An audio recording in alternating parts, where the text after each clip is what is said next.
1 Pedro, a primeira carta de Pedro, o apóstolo Pedro. Não esse Paulo que eu disse, mas o apóstolo que nós muito bem conhecemos como aquele homem mais duro, mais rígido, de alguma forma mais impetuoso. Primeira carta de Pedro, capítulo 2, versículo 4 até o versículo 10. Antes de você fazer essa leitura, eu queria que você, primeiro, antes de mais nada, entendesse o sentido dela e por que a gente escolheu ela para nortear nossa pregação de hoje. Nós estamos no meio de uma série de pregações, especificamente entendendo a dinâmica de como Deus faz uma aliança com o homem e como essa aliança molda e muda quem nós somos, a dinâmica em como nós somos transformados por essa relação pactual entre Deus e o ser humano. Aliás, a primeira questão que nós ouvimos é justamente como você e eu, nós fomos criados para estar em relação pactual com Deus.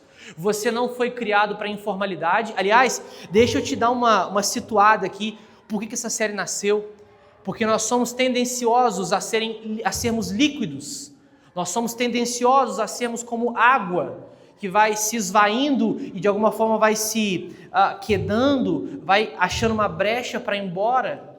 Nós percebemos que uma grande tese de um filósofo chamado Zygmunt Bauman, chamada modernidade líquida, ela se encaixa muito bem em quem nós somos hoje.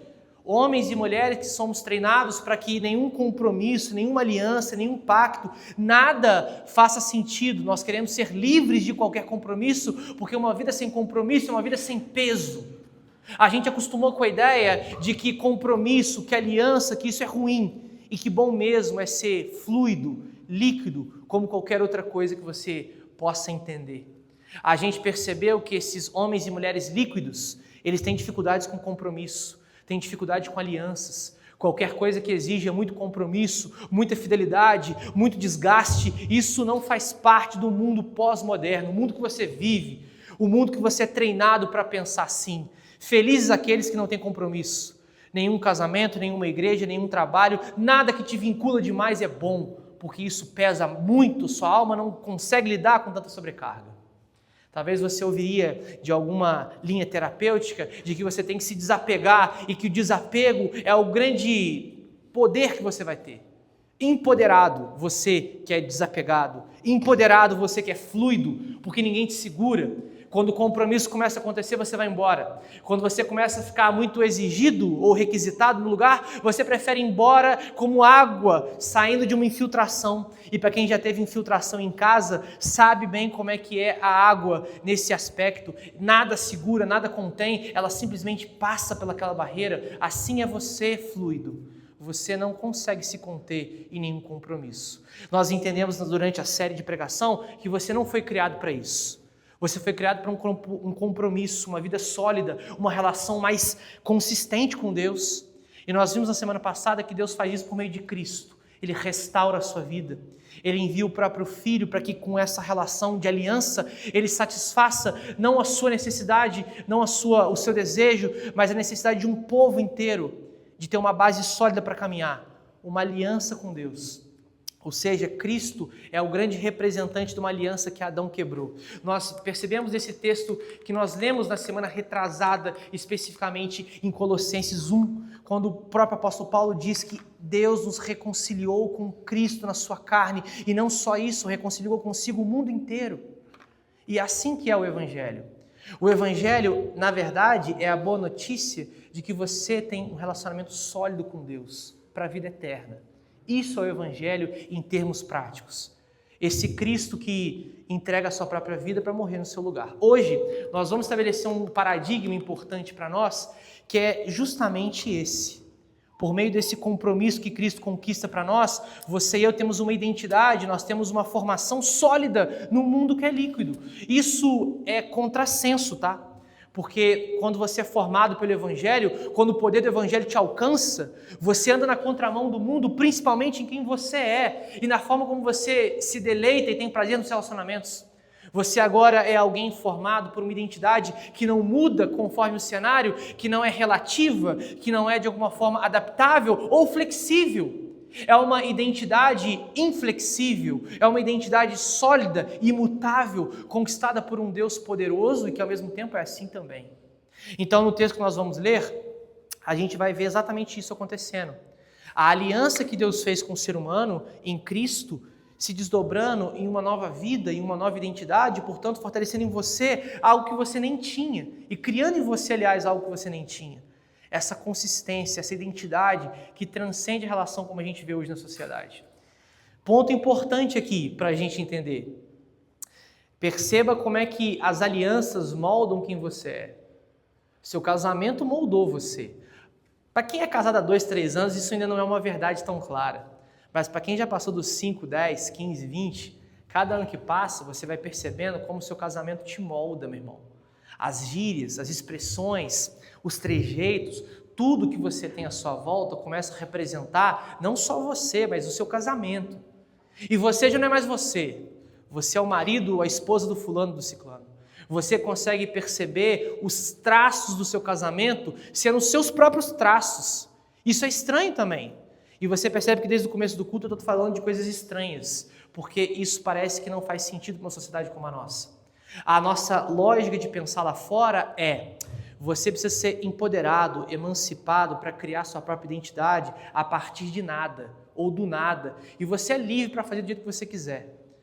Na Escritura e ao longo da prática humana, a gente percebe algo que é completamente contrário. Você não é livre para formatar a sua identidade conforme você quer. Ela é formada por alianças, por compromissos. É assim também na relação familiar dos pais com os filhos. Os filhos carregam traços dessa aliança paternal ou maternal. As relações de amizade, olha para você ver como é que acontece quando um amigo é tão amigo do outro ao ponto de eles serem aliançados em um compromisso de amizade. Um começa a influenciar o outro. Relações comerciais, tudo isso impacta quem você é. Eu posso exemplificar várias coisas. E esse texto que nós vamos ler agora é exatamente esse ponto. O apóstolo Pedro mostrando como a aliança de Deus com o homem através de Cristo molda quem você é. Leia junto comigo 1 Pedro, capítulo 2, versículo 4 até o versículo 10. Chegando-se a ele, a pedra que vive, rejeitada sim pelos homens, mas para com Deus eleita e preciosa. Também vocês, como pedras que vivem, são edificados casa espiritual para serem sacerdócio santo, a fim de oferecerem sacrifícios espirituais agradáveis a Deus por meio de Jesus Cristo. Por isso está na Escritura: eis que ponho em Sião uma pedra angular, eleita e preciosa, e quem nela crer não será envergonhado. Portanto, para vocês, os que creem, esta pedra é preciosa. Mas para os descrentes, a pedra que os construtores rejeitaram, essa veio a ser a pedra angular, e pedra de tropeço e rocha de ofensa. São estes os que tropeçam na palavra, sendo desobedientes, para o que também foram destinados.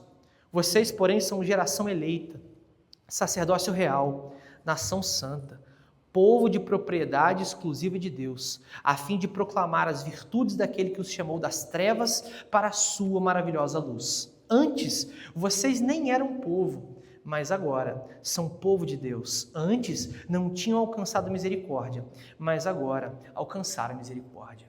Até aqui. Essa carta de Pedro, ela carrega elementos muito característicos que as outras cartas talvez não têm. Um deles, principalmente logo no começo, é a tônica de Pedro em falar para peregrinos e forasteiros, pessoas dispersas. Ao longo da história bíblica, você e eu podemos ser considerados exatamente assim, peregrinos e forasteiros. E a intenção de Pedro aqui é direcionar essa carta para esses, aqueles que se sentem estranhos no lugar. É provável que Pedro escreveu essa carta para judeus e gentios, talvez, que foram dispersos num movimento que nós chamamos de grande dispersação nos primeiros séculos, especialmente aqui no primeiro século da igreja. Pedro escreve essa carta chamando esses de peregrinos e forasteiros. Para nós há uma boa aplicação desse contexto. Por quê? Em algum nível, mesmo que você não faça parte de uma dispersão, que é um movimento onde judeus e pessoas de uma etnia são colocados para fora dessa etnia, você e eu somos estrangeiros aqui. Você se sente estranho porque você é estranho nesse lugar. Você não foi redimido para ficar aqui para sempre. E esse lugar não vai ser assim para sempre. Então essa carta de Pedro, ela fala muito para nós, especialmente no mundo como o nosso, onde todos os valores do Evangelho e a própria tônica do Evangelho parece ser tão diferente do que o mundo apresenta, porque eu e você somos peregrinos aqui. E isso não é um patamar de superioridade, é só um patamar de estranheza. Não combinam, são desencaixados uma coisa da outra.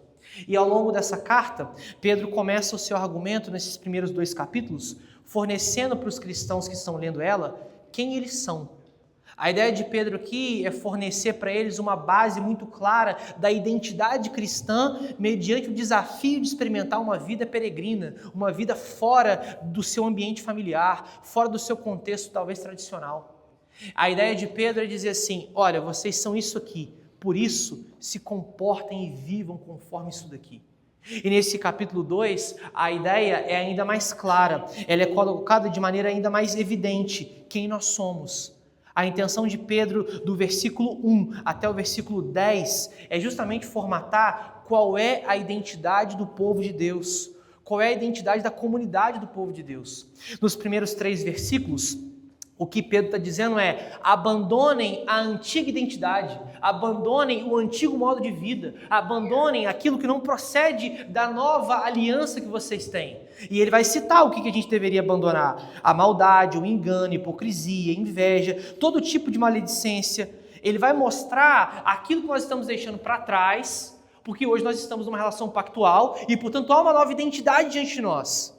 Logo em seguida, nesse bloco que nós lemos, ele está dizendo, portanto, avancem para cá, se dispersem para isso e avancem para isso. É o que Pedro está fazendo aqui. E quando Pedro vai dizer, avancem para isso, progridam para isso, a primeira coisa que é estabelecida é justamente para onde nós vamos. Ele vai mostrar justamente em que nível que nós andamos. E no versículo 4 ele vai dizer, chegando-se a ele. E toda a identidade cristã aqui é pautada, é construída em Cristo.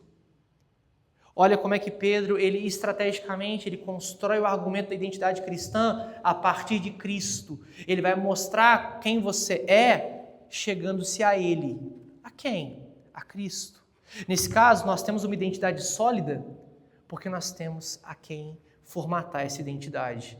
Ainda que o mundo seja líquido, como Bauman chama de sociedade líquida, nós temos uma identidade sólida por causa de Cristo. Ele fornece para nós esse elemento estático da sua identidade. Vou tentar aplicar logo de cara para você qual é o conceito do texto. O mundo não pode te mudar, meu irmão. Uma vez que você foi colocado numa relação de aliança com Deus, o seu trabalho não pode te mudar, sua faculdade não pode te mudar, seus vizinhos não podem te mudar, porque você foi alicerçado na pedra angular. E é exatamente a tônica do texto. O mundo não pode formatar em você aquilo que o pacto, a aliança de Deus já fez em você. A primeira questão justamente se dá no ponto em que toda essa estrutura fundamental que nós temos, ela é edificada espiritualmente. Esse é o ponto importante do texto. Ela é construída como um edifício espiritualmente, na nossa união com Cristo. Aqui há o que a gente pode chamar de uma doutrina fundamental para você entender quem você é e o que você se torna à medida que você é alcançado pelo Evangelho. Você é unido a Cristo, você é conectado com o seu Salvador. Nós chamamos isso de união mística com Cristo. Você é colocado em Cristo na sua salvação de uma maneira em que todos os benefícios de Cristo fluem para você de uma maneira extraordinária, espiritual e estranha. Porque não são benefícios que você tem, não são características que você conquistou, mas que Cristo tem, que Ele conquistou e que Ele passa para você. Isso é a união com Cristo. Quando você é salvo, você agora é unido a Cristo e os benefícios dele são passados para você. Isso é uma doutrina, isso é um ponto importante para você entender do Evangelho.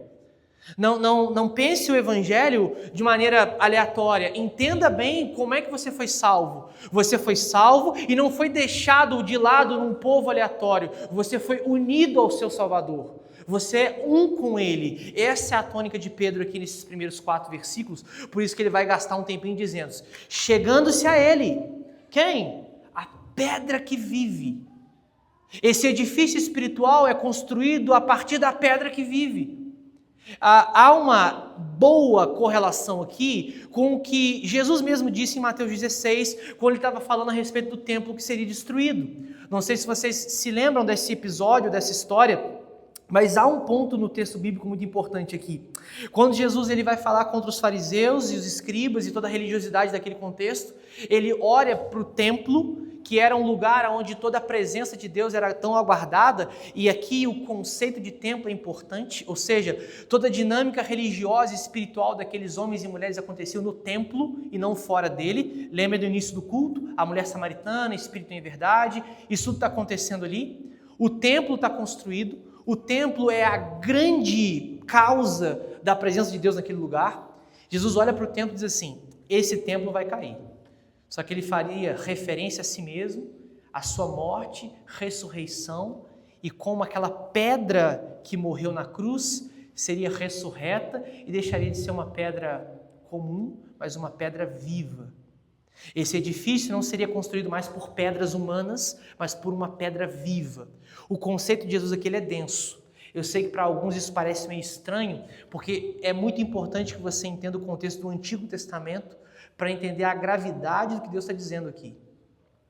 No Antigo Testamento, era comum que os homens entendessem que a relação nossa com Deus, e era parte do processo, acontecesse exclusivamente num templo construído com pedras, onde a presença era manifesta. Quando Jesus diz que ele destruiria esse templo e que reconstruiria em 3 dias, fazendo referência à sua ressurreição, ele está dizendo, eu sou o templo verdadeiro, eu sou a causa da presença de Deus em vocês. Para nós isso não soa estranho, porque a gente acostumou com a ideia, mas é muito incomum que a presença de Deus venha até você por meio de um outro homem chamado Jesus Cristo. Ele é a causa pela qual a presença de Deus é possível para você. Em outras palavras, por causa do seu pecado, não haveria possibilidade de você experimentar a presença de Deus. Se você pudesse usar um bom exemplo aqui, a sua existência é uma casa. E desde quando você nasceu, essa casa é suja, cheira mal, é fedida, tem pecado lá dentro. Essa casinha aí, ninguém habita nela. É uma casa mal cuidada. Essa casinha do seu coração, ela é tão mal cuidada que nem os piores bichos que você imaginar conseguiriam habitar nela por alguns minutos. E é nessa casa que Deus escolhe fazer uma obra de restauração para que a presença dele habitasse aí. Só que para isso acontecer, para que Deus habitasse em você e a presença dele fosse possível, Jesus Cristo foi o grande templo para isso acontecer. É por isso que essa união é importante, porque no templo em que a presença vem em Cristo, você e eu somos habilitados a experimentar isso. A sua casa foi reconstruída, por isso que o texto ele é consequente em dizer da seguinte forma: chegando-se a ele, a pedra que vive, rejeitada assim pelos homens, mas para com Deus eleita e preciosa, também vocês, como pedras que vivem. A correlação de Pedro aqui ela é necessária. A pedra que vive dá origem às pedras vivas. Parece uma coisa óbvia, mas pedra não é vivo. Pedra é um elemento morto. Se eu dissesse para você em qualquer cenário, olha assim, a minha pedra viva aqui. Pedra viva é uma pedra, não tem vida ali. O conceito de Pedro aqui ele é denso porque ele está dizendo, aquilo que não era para ter vida agora tem. Aquilo que não era para exalar vitalidade, agora exala vitalidade. Cristo foi morto no madeiro. Era para ele estar morto. Ele ressuscitou. É uma pedra viva. Você e eu morremos em pecado. Era para estarmos mortos em pecado. Temos vida por causa dessa pedra viva. Essa correlação, ela é a explicação pela qual você não está morto espiritualmente agora, cristão. Porque você respira o ar precioso da vida espiritual em Cristo. Você é pedra viva e não pedra morta. Existe uma edificação espiritual acontecendo na sua realidade. A sua existência agora tem sentido porque você é um edifício construído pelo próprio Cristo. As pedras vivas. E essa correlação, ela também acontece da seguinte forma: vocês, porém, pedra viva ou pedras vivas, são esse edifício espiritual que são edificados como casa de Deus para serem sacerdócio santo. A correlação ela é muito interessante aqui. Dentro de você agora, pedra viva, acontece sacrifícios espirituais a Deus. O lugar onde você oferece a sua vida a Deus agora é dentro de você. Os sacrifícios espirituais acontecem ali. Se no Antigo Testamento os sacrifícios aconteciam no templo, com animais sendo mortos e o sangue aspergido sobre o altar, agora é dentro de você que esses sacrifícios acontecem. A sua vida é um altar de adoração. Sabe aquela expressão? Olha para o altar. O altar agora não é isso aqui não é o altar. O altar é você, meu irmão. O seu coração é o altar de Deus. O seu coração é onde Deus requer, exige sacrifícios espirituais. E não para pagar a sua salvação. O sacrifício de Cristo foi suficiente para isso. Mas porque agora você oferece a sua vida como algo agradável a Deus, como oferta a Ele. Ah, pastor, como é que eu faço isso? De várias formas. De várias formas. Orando, cantando louvores, mortificando o pecado em você, lutando contra o pecado. Meu irmão, cada vez que você decide lutar contra um pecado na sua vida, é um sacrifício vivo e agradável que você está levando a Deus. Por isso que Pedro ele consiste em dizer exatamente esse ponto no versículo 4. Também vocês, como pedras que vivem, são edificados casa espiritual para serem sacerdócio santo, a fim de oferecerem sacrifícios espirituais agradáveis a Deus por meio de Jesus Cristo. A complexidade do texto, ela é rica. Não fique com medo da complexidade da Bíblia às vezes. Não fique com medo disso. Eu sei que em alguns momentos parece que o texto é muito denso, mas isso é para você se deliciar na ceia ou no banquete que é o reino. Quando Pedro te chama de sacerdote, ele está dizendo assim, você agora leva sacrifícios a Deus. No Antigo Testamento isso não era possível. Você dependia de um sumo sacerdote. O privilégio que você tem é o seguinte, você pode escolher agradar a Deus com a sua vida agora. Isso não era possível. Você agora escolhe e tem legitimidade para dizer assim para Deus, Deus, o meu casamento agora é uma oferta ao Senhor. A minha faculdade agora é uma oferta ao Senhor. A minha vida em casa é uma oferta ao Senhor. Você é um sacerdote dele e tudo na sua vida agora é uma oferta a Ele. Você foi habilitado para ministrar esses sacrifícios, essas questões espirituais para a glória dele. Quando você entende isso, você entende um conceito importante da Reforma Protestante, o sacerdócio universal de todos os cristãos. Isso quer dizer que o pastor, que o sacerdote, entre aspas, líder religioso, ele não é mais sacerdote que você. Se você acha que o que eu estou fazendo aqui é um culto, quando você acorda de manhã, quando você cuida da sua família, quando você estuda, isso é um culto também, porque você é um sacerdote de Deus. Você deve ver a sua vida de maneira diferente, meu irmão, porque a sua vida, ela agora, unida a Cristo, é um edifício espiritual. Eu quero que você entenda, e se eu pudesse te chacoalhar, eu te chacoalhava. Você está construindo um edifício espiritual para a glória de Deus, e cada tijolinho disso é para a glória dele. Não desperdice os tijolinhos que Ele colocou sobre a sua vida, sua família, sua faculdade, seu trabalho, seus vizinhos, sua casa, seu dinheiro, sua saúde. Tudo isso faz parte desse edifício espiritual em que você agora oferece cada uma dessas áreas como sacrifício a Deus. Deixa eu te contar um segredo. Deus não transformou você em casa espiritual para você ser feliz. Deus não transformou você em casa espiritual dele para você experimentar prazeres dessa vida. Deus fez isso para que você fosse feito à imagem do Filho. Jesus, o sumo sacerdote, agora lida com os pequenos sacerdotes. Ele ofereceu a própria vida na cruz, você oferece sua própria vida para a glória dele. Felicidade, alegria, bem-estar são consequências disso.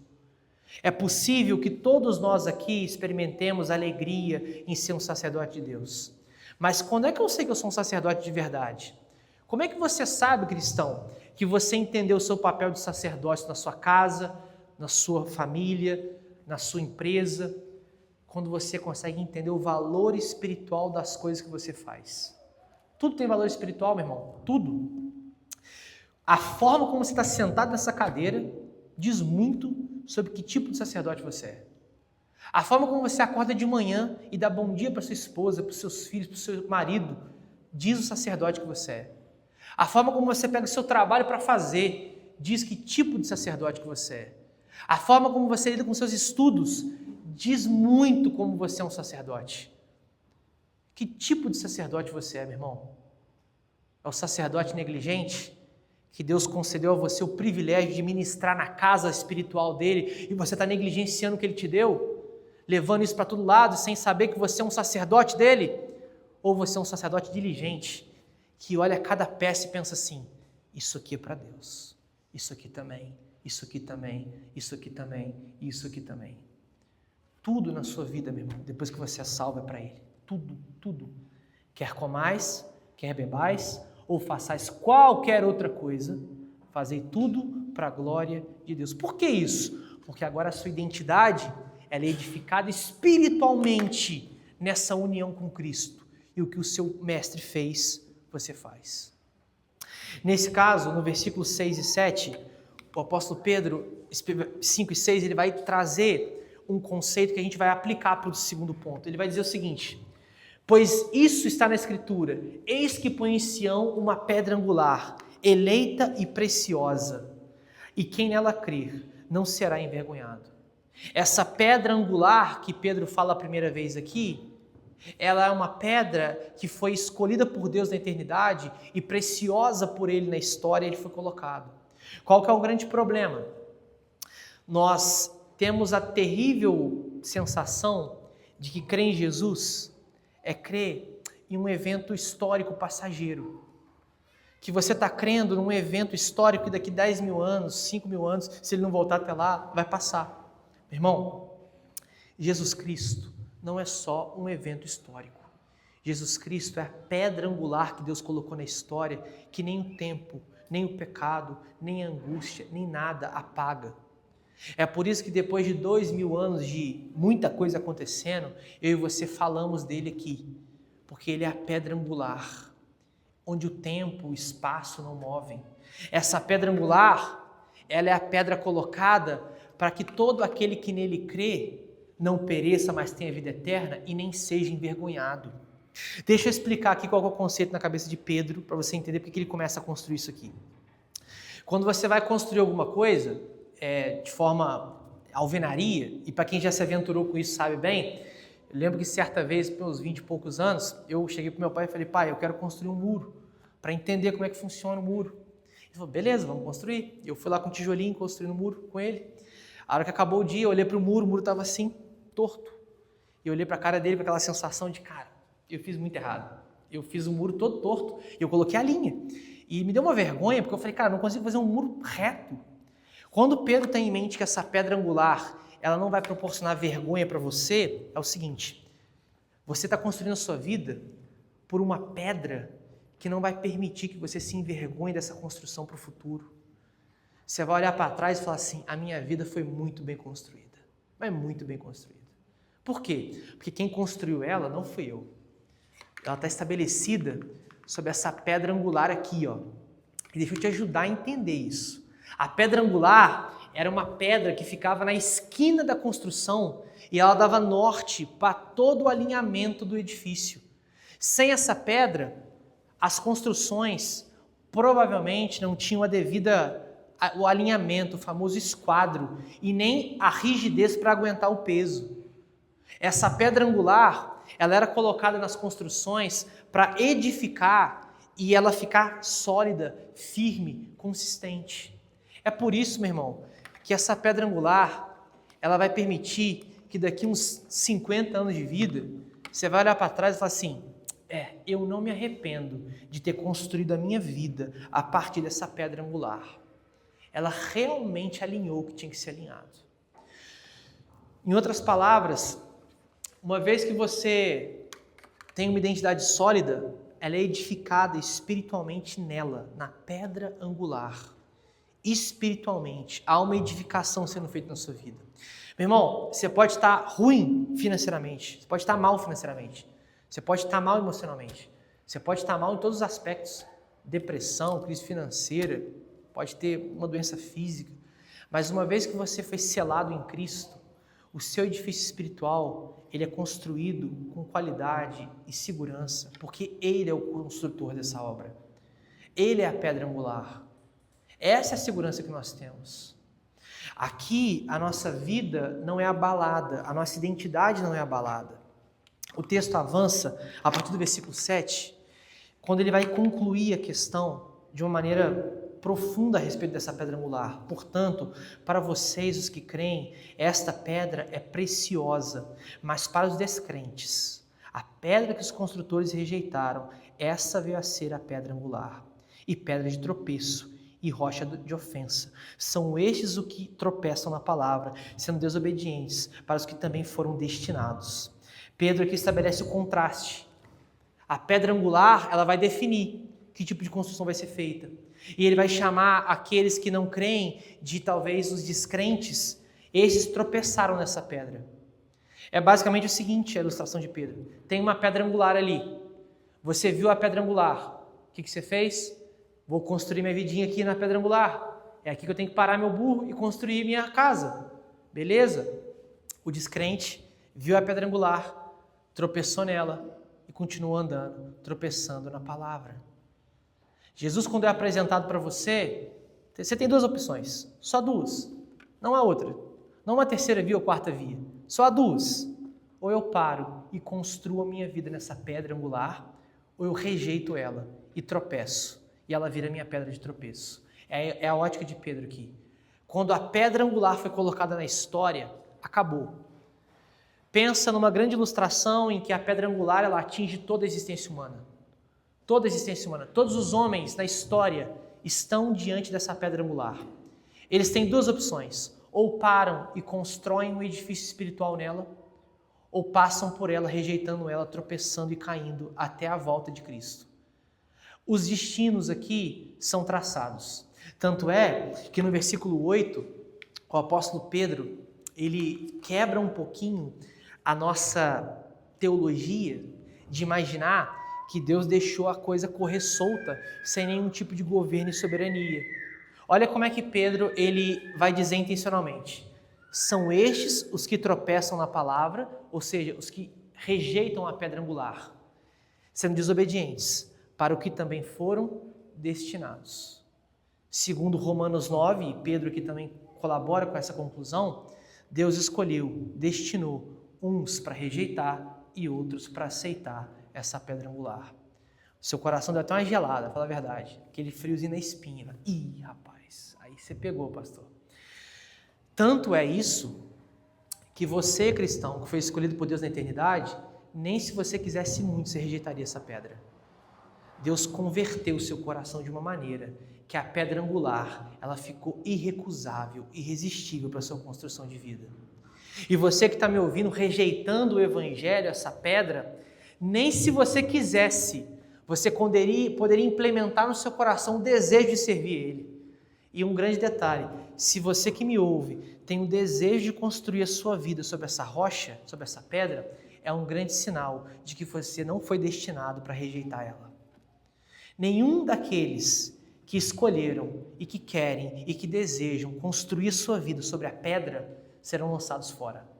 É por isso que João 17, Jesus vai dizer, de maneira nenhuma eu vou lançar aqueles que vêm a mim. De maneira nenhuma. É por isso que no começo desse capítulo, no começo desse bloco de hoje, Pedro vai dizer, cheguem-se a ele, a pedra viva, cheguem-se a ele. E quem vai até ele? Aqueles que Deus escolheu que fossem. E os que vão até ele vão ser rejeitados de maneira alguma? Jesus não rejeita aqueles que vão até ele. Mas a grande pergunta é, quem são aqueles que vão até ele? E quem são aqueles que rejeitam essa pedra? Bom, aqueles que destinaram-se a isso, ou que foram destinados a isso pelo próprio Deus. Nesse caso, o ponto para nós aqui é que a nossa identidade sólida em Cristo, ela é divinamente, por Deus, definida. É Deus que define soberanamente quem vai ser e quem não vai ser essa pedra viva ao longo da história. Pô, pastor, não gostei dessa ideia não. Esse negócio está muito exclusivista. E isso aí, eu queria um negócio mais aberto, onde eu pudesse escolher. Fluido. Você é fluido. Você quer ter liberdade de escolher. Você quer ter liberdade de ir e vir. Você quer ter aquela sensação de que o controle está na sua mão.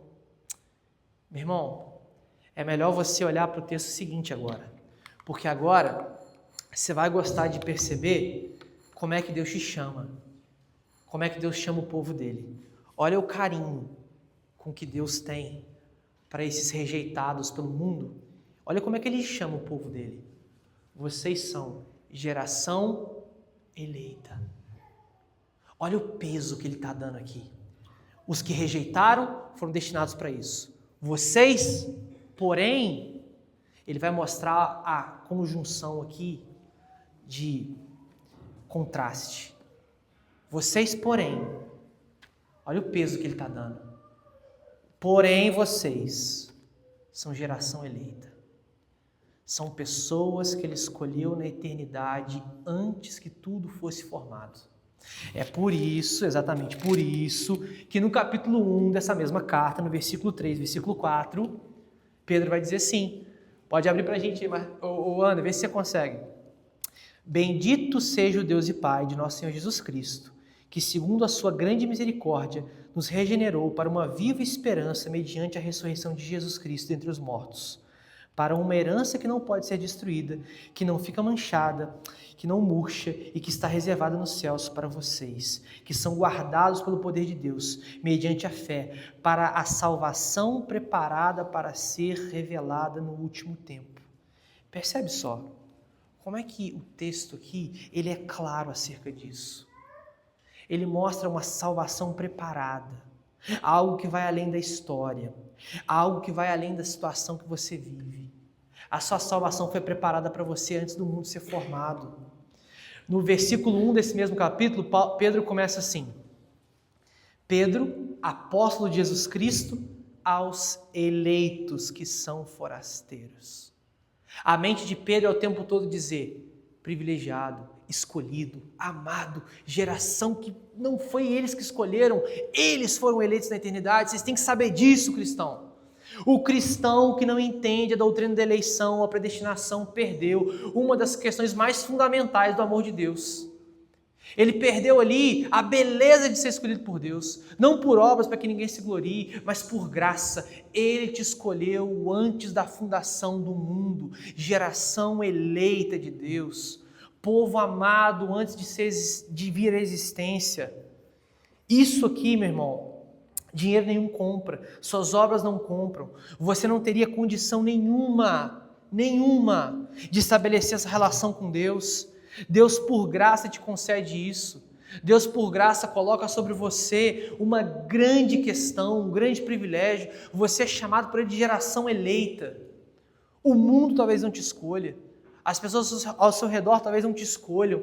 Mas uma vez que você foi eleito por Deus desde a eternidade, você é selado na história como geração eleita. E que grande privilégio isso.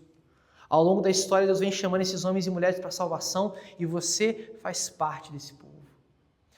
Você quem?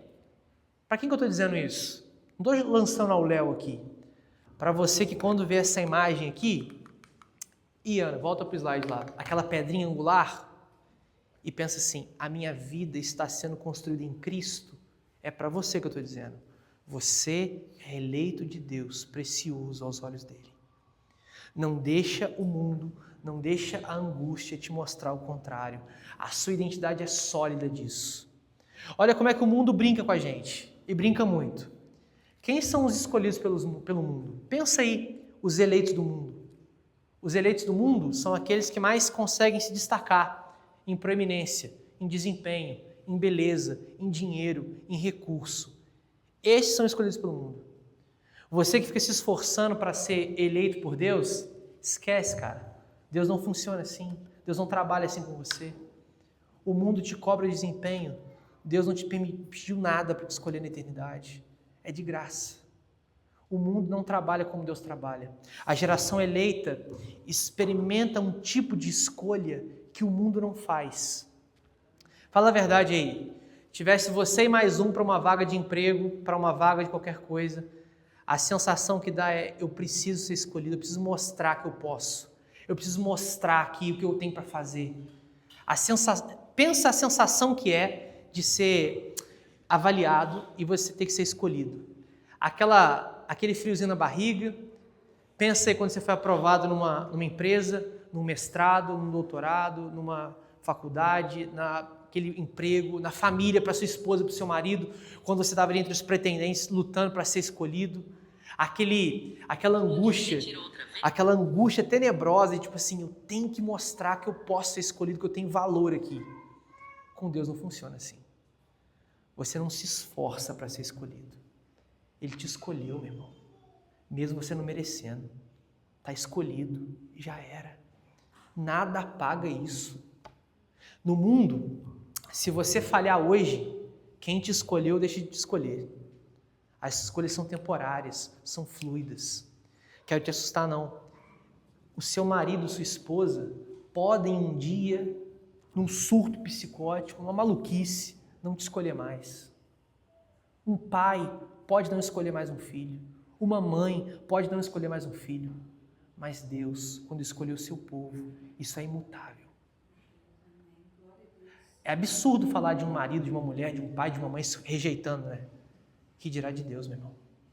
Se Deus te escolheu, nada apaga isso. Seu desempenho não apaga isso. Seu mau desempenho não apaga isso. Um bom exemplo disso, convocação do Neymar. Vocês sabem, uma polêmica no Brasil. Talvez nos últimos tempos as manchetes não tiveram tanto material para falar desse tipo de coisa. A torcida dos jornalistas tem que cortar esse cara. Esse cara não procede. E eu não vou ser anti ou a favor de Neymar aqui. Só que assim como foi com a convocação desse homem, contestável, sua eleição foi contestável também. O diabo te acusa de dia e de noite. Você não deveria estar lá não. Lá não. Você não faz parte desse povo. Você não faz parte desse negócio, cara. Tem que cortar esse nome daí. Meu irmão, Deus não muda o decreto dele. Uma vez eleito, para sempre eleito. Amado por Deus, geração preciosa dele.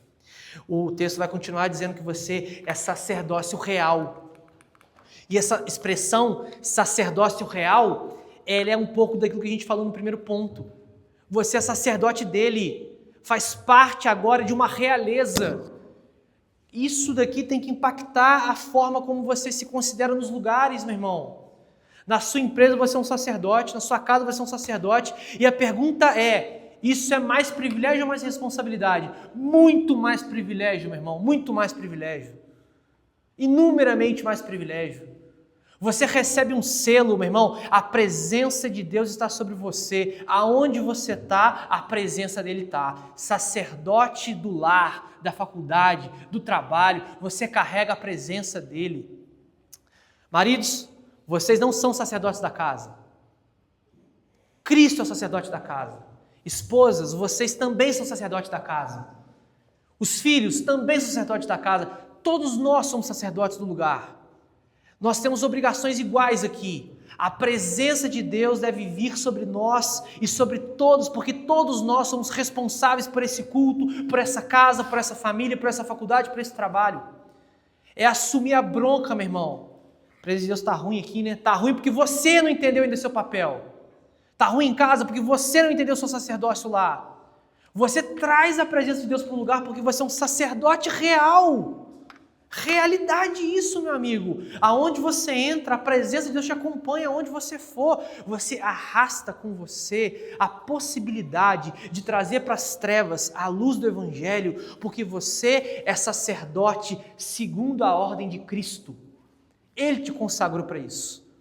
Não foi o pastor da igreja, não foi fulano nem ciclano. Quem impôs sobre você a autoridade de sacerdote foi ele. Ele te disse, sacerdote. Nem o mundo, nem o diabo, nem a morte, nada pode te dizer o contrário disso.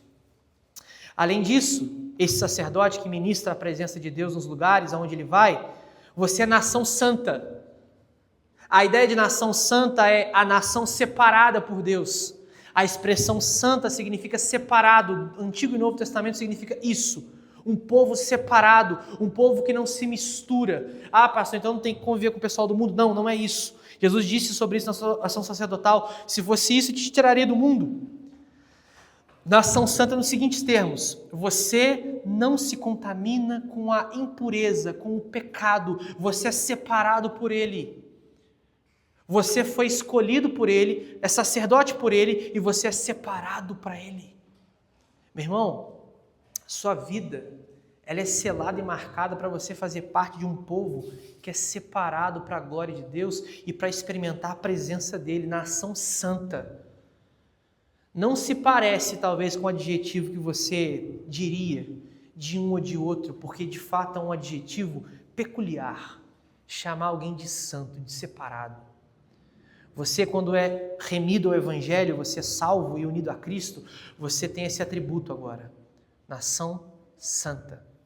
O seu pecado, as suas inconstâncias, suas imaturidades, seus milindres, suas inseguranças, isso não pode afetar a sua identidade como nação santa.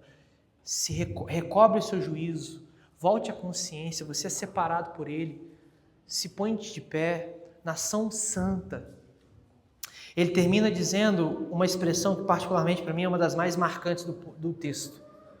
Povo de propriedade exclusiva de Deus. Esse quadradinho mágico, eu diria que é um bom quadradinho mágico, daria um bom slide inclusive.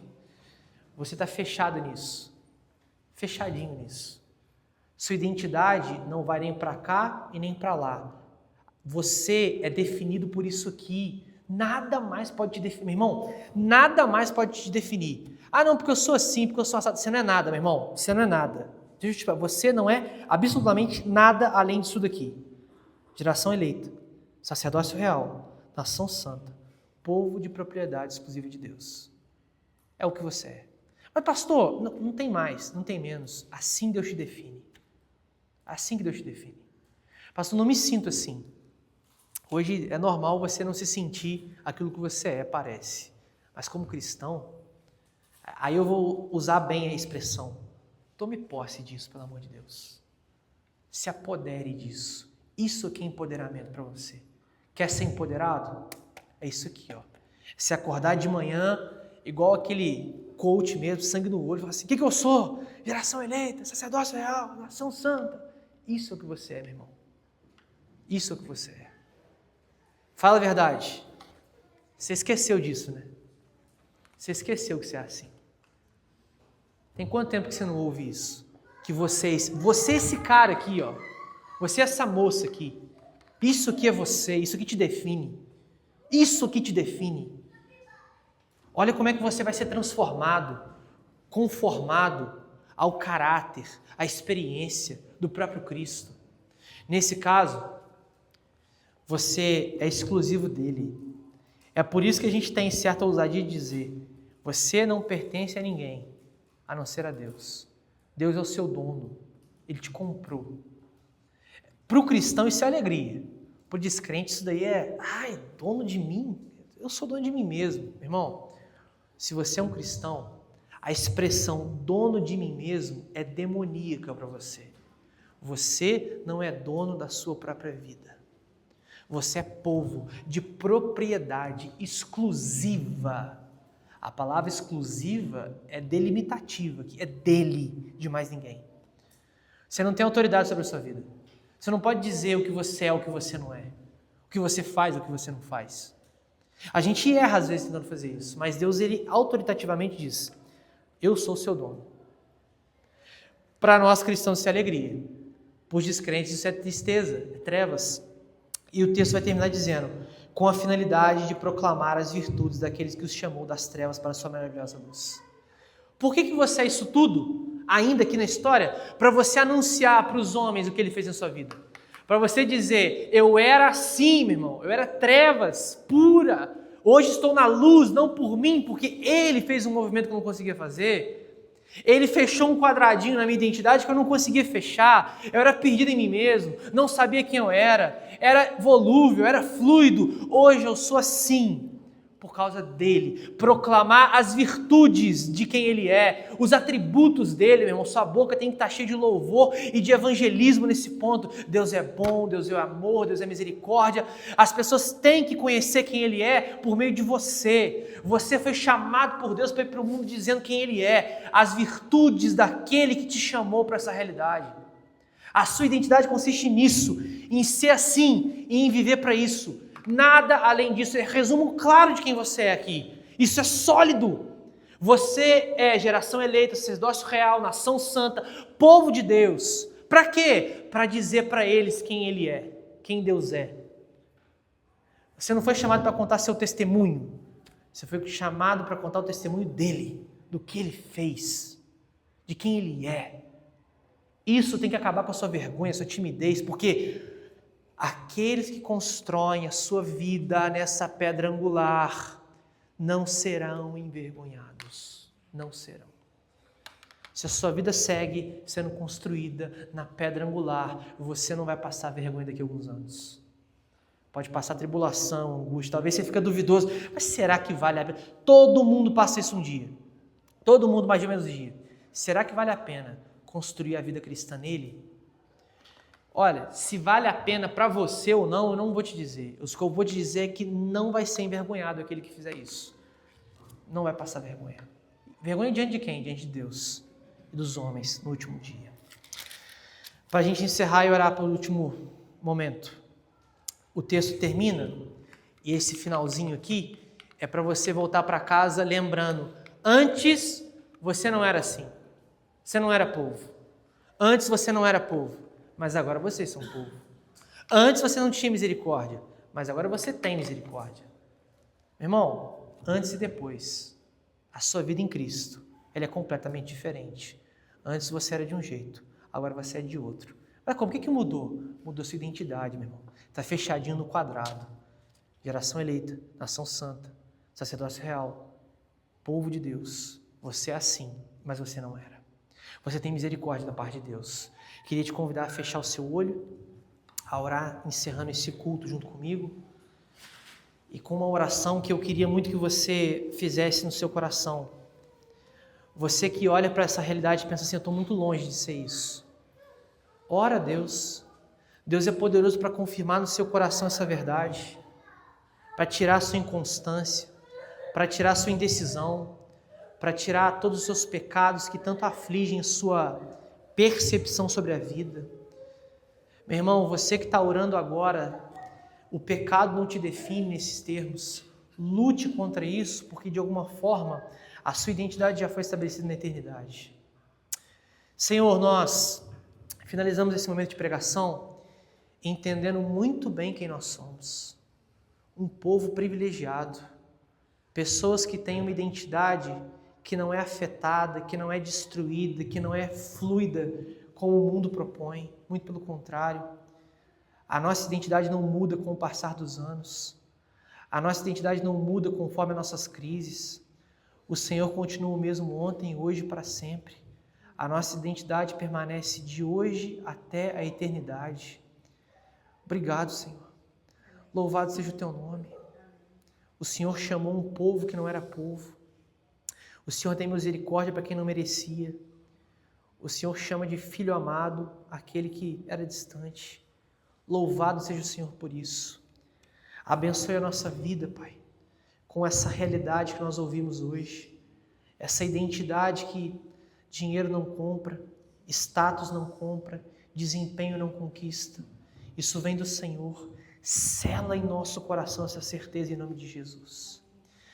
Para aqueles que estão distantes do Evangelho e ouviram essa mensagem com o coração aguçado, o coração talvez incomodado com a necessidade de transformação de vida, Deus opera nesses irmãos e irmãs, a partir de hoje, uma transformação completa do Evangelho, uma restauração completa da vida.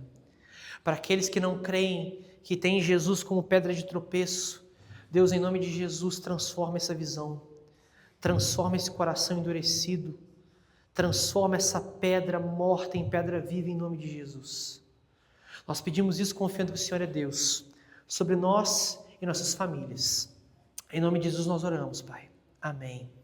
Recebam a bênção, que a maravilhosa graça de Jesus, o nosso Senhor e Salvador, o amor de Deus, nosso Pai, a consolação e a comunhão do Espírito que testificam conosco, justamente a nossa identidade, daqui até a eternidade, em nome de Jesus.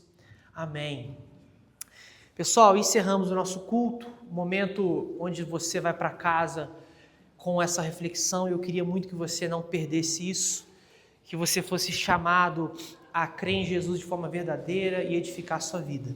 Se você nos visita hoje e ouviu isso a primeira vez e quer trocar uma ideia durante a semana, a gente tem uma